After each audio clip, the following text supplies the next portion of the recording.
რაც ამ ვიდეოში იქნება ნათქვამი, გამოხატავს ჩემ სუბიექტურ აზრს, რომელიც ეფუძნება ჩემ პირად გამოცდილებას და არ შეიძლება ჩაითვალოს დოგმად.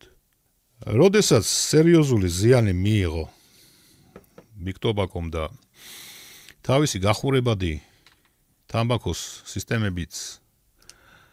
სისტემებას არაფერი არ უშველა, იმიტომ რომ ხალხი არ ყიდულობდა უბრალოდ იმას, ძალიან იაფათაც არ ყიდულობდა.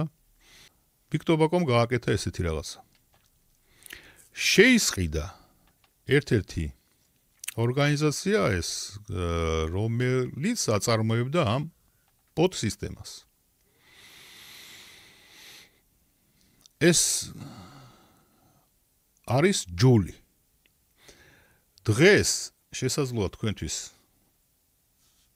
არაფრის მთქმელი იყოს ჯული, მაგრამ რამოდენიმე წლის წინ, როდესაც ვეიპინგში შემოვიდა თამბაქოს მწარმოებელი, ჯული იყო ძალიან ცნობილი ბრენდი. ფაქტიურად ეს იყო თითქმის ერთადერთი მოწყობილობა, პატარა პორტატული მოწყობილობა, რომელშიც ესხა ვეიპის სითხე. თუ არ ჩავთვლით იმ ეგოშკებს. და ვეიპის სითხე ესხა კარტრიჯებში, რომელშიც შეცვლა არ შეიძლებოდა სითხის და ქოილის. ანუ სპირალის ზოგი ფილტრს რო ეძახით. ანუ ეს კარტრიჯები იყიდებოდა ამოაცლიდი, ჩადებდი, გაიცლებოდა, გამოცვლიდი, სხვა ჩადებდი, გამოვიდა გემრიელი სითხეები, გააკეთეს გემრიელ სითხეებს როგორ აკეთებენ კიდევ მაგ ერთჯერადებისთვის და პოდებისთვის მაგას კიდევ ცალკე გავევლით მომდევნო ვიდეოებში და რა გააკეთეს? იმ სითხეში არ ჩაასხეს ჩვეულებრივი ნიკოტინი. იმ სითხეში ჩაასხეს სალთ ნიკოტინი. ისე მინდა თქვა, რომ ჩემი აზრით, თუმცა ეს მხოლოდ ჩემი აზრია თუ არა, ეს უკვე თქვენ თვითონ გადაწყვიტეთ, სალთ ნიკოტინი იმიტომ ჩაასხეს, რომ ძალიან გაეფუჭებინათ ვეიპინგის სახელი. რატომ ეხლა გეტყვით? სალთ ნიკოტინს აქვს ესეთ თვისება, რაც უფრო მეტ ზღებულობ, მით უფრო მეტი გინდება. სალთ ნიკოტინი იწვევს ძალიან ძლიერ დამოკიდებულებას და სულ უფრო მეტი და მეტი უნდა. და ჩემი აზრით ზუსტად ამიტომ ჩაასხეს სალთ ნიკოტინი იმ სითხეში, რომელიც იყო იმ კარტრიჯებში, სიგარეტის პაჩკებში ჩადეს ბროშურები, სადაც იყო ჯულის რეკლამა. და აი ამ სიგარეტის პაჩკებს ყიდდნენ მაღაზიებში. და გარკვევით ეწერა, რომ ვეიპინგი არის გაცილებით უკეთესი, გაცილებით ნაკლებ ზიანს აყენებს ადამიანს, ვიდრე სიგარეტი. ხა წარმოიდგინეთ, სიგარეტის პაჩკაში ჩადეს, თავისივე სიგარეტის პაჩკაში ჩადეს ეს ბროშურები. რატომ ჩადებდნენ ამას, ხო? რეკლამას რატო გააკეთებს? ხო თან ისეთი კონკურენტის, რომ ლამის დაგაკარგინა მთლიანად ბიზნესი. და ამ ჯულიმ თავის საქმე გააკეთა. დღეს ხო ჯული არავინ არ იცით რა არის, არა?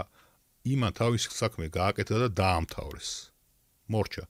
და რა საქმე გააკეთა ჯულიმ? რო დაიწყო ხალხმა ჯულის მოხმარება, შესაბამისად სალთ ნიკოტინიანი სითხის მოხმარება, მოეწონათ. ის აკმაყოფილებდა ორგანიზმს ნიკოტინით, თავისუფლად აკმაყოფილებდა და ძალიან ბევრს აძლევდა თან. ზედმეტ ნიკოტინს აძლევდა. აქედან გამომდინარე ადამიანს სიგარეტი აღარც უნდოდა, იმიტომ რომ სიგარეტზე დამოკიდებულება არის ნიკოტინზე დამოკიდებულება და არა იმ ფოთლებზე დამოკიდებულება, ხო? და მაინც რომ იმ სიგარეტს დაარტყა ნაფასი. ჯული ისეთივე პატარა იყო, პორტატული, შეიძლებოდა იმის ნებისმიერ ადგილას მოხმარება, წაღება, თავისი დამტენიც ჰქონდა და უკიშინებდა ხალხი ამ ჯულის. მაგრამ ისინი არავინ არ გააფრთხილა.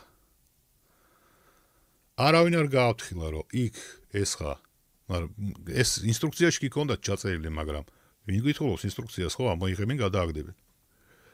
ამ ხალხმა არ იცოდა, რომ სალთ ნიკოტინი იწვევს სერიოზულ დამოკიდებულებას და სალთ ნიკოტინში ძალიან ბევრია ნიკოტინი. ძალიან ბევრი. მოდი ესე გეტყვით რა. ერთ ნაპასში ჩვეულებრივი ნიკოტინი შემცვლელ სითხეში ერთ ნაპასში ნიკოტინის რაოდენობა არის 10-ჯერ ნაკლები ვიდრე ერთი ნაპასი სალთ ნიკოტინიან სითხეში. აი ჩვეულებრივი ვეიპერი რომ აუხტხრებს, ხო? 10-ჯერ უნდა დაარტყას ნაპასი თავის ვეიპს, 10-ჯერ უნდა დაარტყას ნაპასი, რომ მიიღოს იმდენი ნიკოტინი, რამდენსაც აი ახლა ერთჯერადებს რომ ხმარობენ, ხო? და ეწევიან და მე შეგნებულად ვამბობ ამას რომ ეწევიან, იმიტომ რომ იმას არ აუხტქლებენ. ერთჯერად ვინც ეწევა, ერთ ნაპასს რო დაარტყავს, იმდენივე ნიკოტინს ღებულობს, რამდენსაც შეუულებრივია თქვენ ვეიპერები 10 ნაპასს არტყავთ თქვენ სითხეზე, სადაც შეუულებრივი ნიკოტინია. ამას ერქვა ჯულინგი ამერიკაში, პირდაპირ დაარქვეს ჯულინგი, იმიტომ რომ ეს ახალგაზრდები მეტწილად შეჯდნენ ამ ჯულიზე და გამოიწვია ის, რომ ძალიან დამოკიდებულები გახდნენ ნიკოტინზე, ანუ სიგარეტზე მეტად დამოკიდებულები გახდნენ ნიკოტინზე. იყო ის პერიოდი ამერიკაში, როდესაც ოცნებობდნენ ამ ჯულისთვის თავის დანებებას და ისევ სიგარეტზე გადასვლას, იმიტომ რომ ბევრი ნიკოტინი, დიდი რაოდენობით ნიკოტინი იწვევს ორგანიზმში ძალიან ცუდ რაღაცეებს, კატასტროფულ რაღაცეებს. აი ამასაც დღეს სამაგიეროდ აწერენ ვეიპინგს და ამბობენ, რომ ვეიპინგი ცუდია. ვეიპინგი კლასიკური ჩვეულებრივი ვეიპინგი არ იწვევს მაგ დაავადებებს. მაგ დაავადებებს იწვევს ის ნივთიერებები, რომელიც საერთოდ არ იყო გათვალისწინებული ვეიპინგისთვის, უბრალოდ შემოიტანეს, შემოაცურეს, შემოაპარეს ხალხს. იმისთვის შემოაპარეს, რომ ზუსტად აი ეს რეაქცია მიეღოთ მოსახლეობაში, რომ ვეიპინგი, იმათმა ხო არ იციან ვეიპინგი რა არის. იმათ უთხრეს, რომ ეს ვეიპინგიაო. რომ იმათმა რომ დაიწყეს ამ თავის სიჩქურით ვეიპის მოხმარება და სინამდვილეში აი ამ სასწაულის საშინელება ნივთიერების მოხმარება, მიხვდნენ, რომ ძალიან ცუდია, დაენგრათ ორგანიზმი. არავინ არ გააფრთხილა, რომ მაგას მეგობარო ნაპასს რო დაარტყავ ერთს, ეს ერთი ღერის ფასია. ანუ ერთ ღერში რაც არის ნიკოტინი, იმას ღებულობ ერთ ნაპასში მაქიდან. ეს კი არ უთხრეს. შეიძლება ჩაწერეს იმ ანოტაციაში, მაგრამ ანოტაციას არავინ არ კითხულობს კიდევ ვიმეორებ. ამ ანოტაციას იღებენ და აგდებენ. წაუკითხავთ.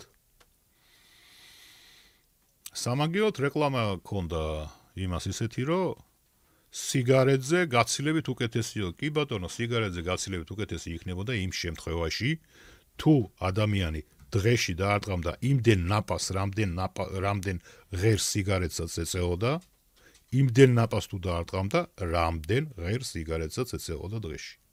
გავიმეორე. ამ შემთხვევაში იქნებოდა სიგარეტზე უკეთესი. მაგრამ ეს რო არ უთხრეს, აქედან გამომდინარე, სოსკასავით ეჭირათ ხელში ეს თავისი ჯულები და დღეს როგორც სოსკასავით უჭერავთ ეს ერთჯერადები და აფუილებენ და აფუილებენ. მიიღეს ძალიან დიდი დოზა ნიკოტინის და ძალიან ცუდად გახდა ძალიან ბევრი ადამიანი. ძირითადად ის ადამიანები, ვინც სიგარეტს ეწეოდა.